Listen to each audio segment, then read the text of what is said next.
Então, sobre a perimetral, acho que a gente tem que pensar algumas questões.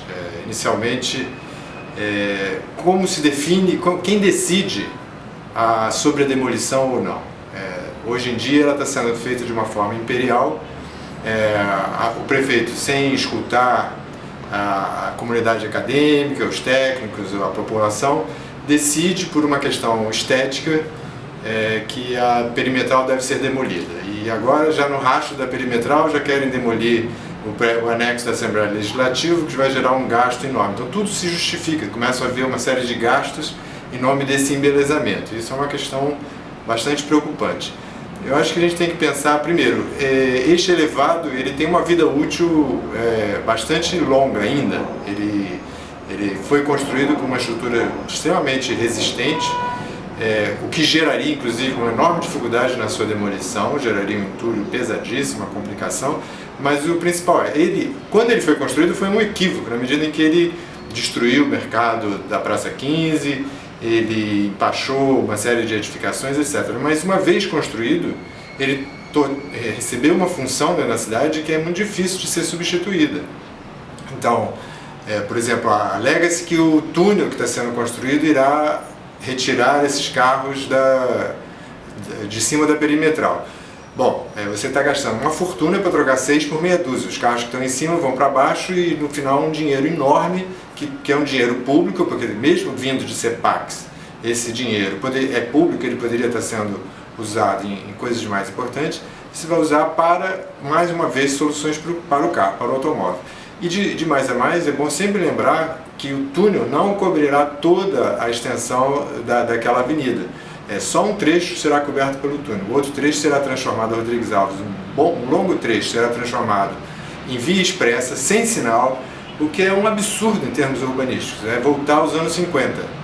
Realmente, quem quer valorizar a perimetral, imaginando que na frente das edificações haverá uma via expressa sem sinal, está sonhando com revitalização, isso não faz o menor sentido. Então, outra coisa que é preciso pensar é o seguinte, mesmo a prefeitura continua fazendo elevados. A prefeitura vai fazer, por exemplo, uma alça de descida do viaduto do gasômetro. Ela, por exemplo, está bancando a elevação da linha de trem em Bom Sucesso, para liberar o piso. Então, elevados, eles podem coexistir com a cidade desde que sejam domesticados, desde que seja repensado. Então, se, neste caso, a ideia é diminuir o uso para o automóvel ou retirar o automóvel, e se este elevado tem uma vida útil ainda muito longa, por que não pensar em uma reciclagem, não pensar em um outro uso? A gente tem visto, por exemplo, em outras cidades, Nova York é um caso interessante, onde o High Line foi transformado num parque elevado. Em Paris, por exemplo, uma linha de trem desativada foi transformada em parque elevado. Então, é possível dar outros usos. Fala-se, por exemplo, em trazer o VLT para a área portuária. Por que não o VLT passar por cima da estrutura da perimetral, já que ela está lá? Então, isso tudo é uma falta de sentido muito grande. Pode ser, até que se chegue, após uma série de debates, podia-se chegar à conclusão de que sim, que é o caso de se demolir. Mas esses debates não existiram. A prefeitura, por exemplo, a questão de 6 anos atrás, a própria prefeitura, na administração anterior, fez um concurso para tratamento da perimetral. Esse concurso gerou um custo, gerou um prêmio que foi pago a um escritório que é o vencedor. Esse escritório fez uma proposta bastante razoável de tratamento da perimetral.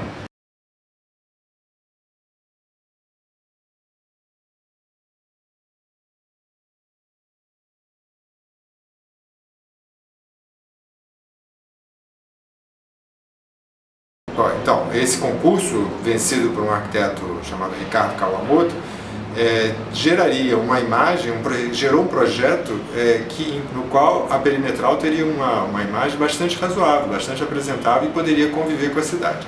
Então, o que se percebe por trás disso tudo é o seguinte, com a intenção de demolir a perimetral, ela está muito baseada numa necessidade de valorização daqueles terrenos daquela orla.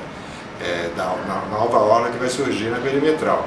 Esses terrenos estão sendo negociados a peso de ouro, É importante lembrar que esses terrenos surgiram de um investimento público, aquilo tudo é aterro, feito com dinheiro do governo federal, e agora esses terrenos estão sendo repassados para a iniciativa privada, para que a iniciativa privada exerça uma enorme especulação imobiliária ali e tenha lucros gigantescos.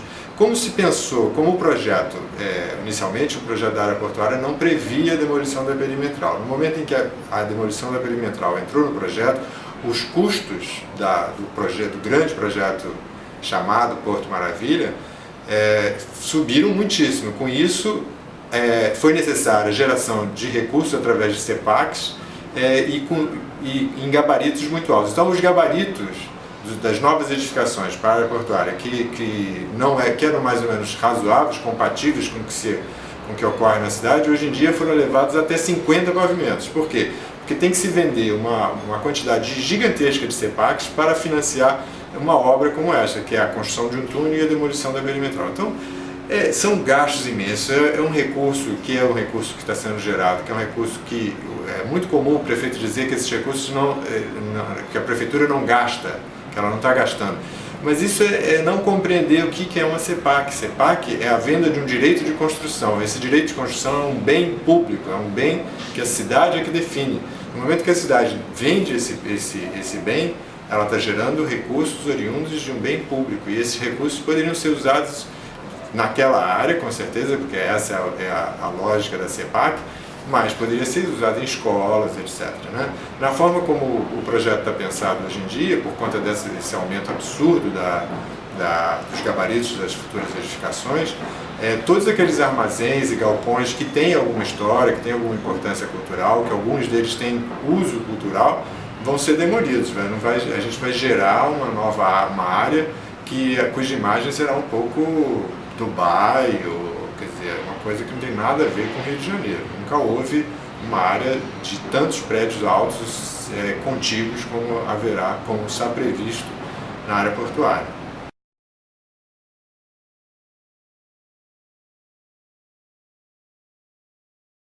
A área portuária merecia um debate público, merecia um debate com a sociedade. Todos até o momento, as pessoas que têm se manifestado na Universidade Federal do Rio de Janeiro, em outras universidades que têm tratado do assunto, têm sido unânimes em considerar que o debate é insuficiente e que talvez deva haver alternativas a isso. Mas a coisa se encaminha, hoje em dia, por uma visão, uma forma de decisão extremamente autocrática, o prefeito definindo em cima de valores estéticos que vão gerar benefícios para quem vai poder investir naqueles terrenos limítrofes, porque os terrenos lá no fundo também pouco terão.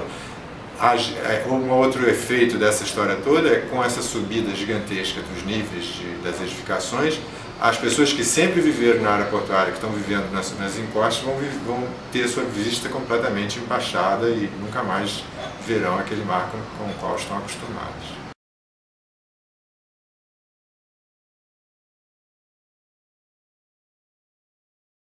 Desde o momento em que a prefeitura começou a se definir pela demolição da perimetral, ela deixou de cuidar da perimetral.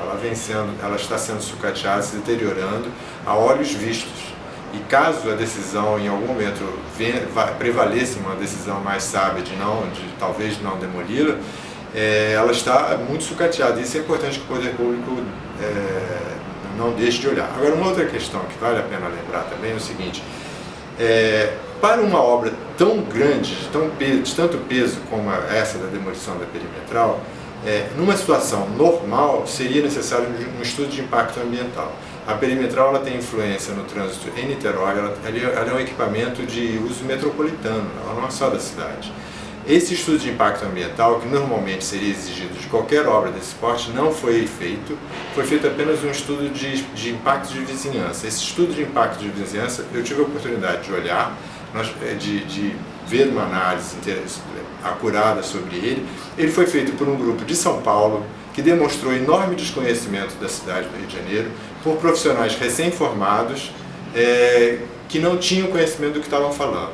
E que se limitavam, em termos de impacto de vizinhança, à área exatamente do projeto, sem pensar um pouco mais adiante. Então isso tudo leva a gente pensar que há uma série de equívocos muito grandes e que está se partindo para uma decisão drástica, sem discussão da sociedade, que pode trazer um enorme prejuízo não só para o Rio de Janeiro, mas para a sua região metropolitana.